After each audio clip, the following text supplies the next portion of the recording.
সেটা নিয়ে আসলে না?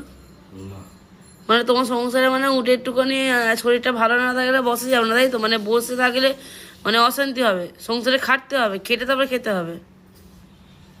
তো তুইও খাট, তুইও খেটে খা। আমি খাচ্ছি বলে তুই খাচ্ছিস। আর আমিও খাটি বলে তুই খেতে পাস। হ্যাঁ তাহলে বন্ধ করে দাও। পকেটে পয়সা নেই, ভিখারি। পকেটে দেয় 10 টাকা না 5 টাকা আছে।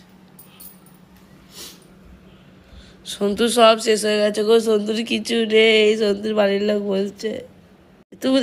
তুমি তো আমাকে বসিয়ে রাখা কাজ করছো এটা। এই চাটা এনে দিচ্ছ কি গো? চলো না দুজন মিলে কাজ করি আজকে ঘরে, কি নাহলে মৌসুমকে ডেকে দাও।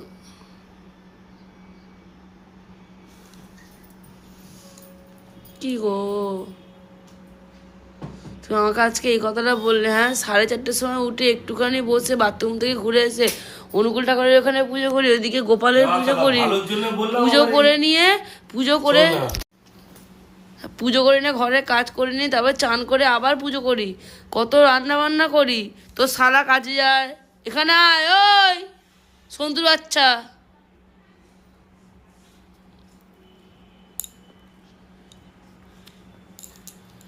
দেখো কি গো,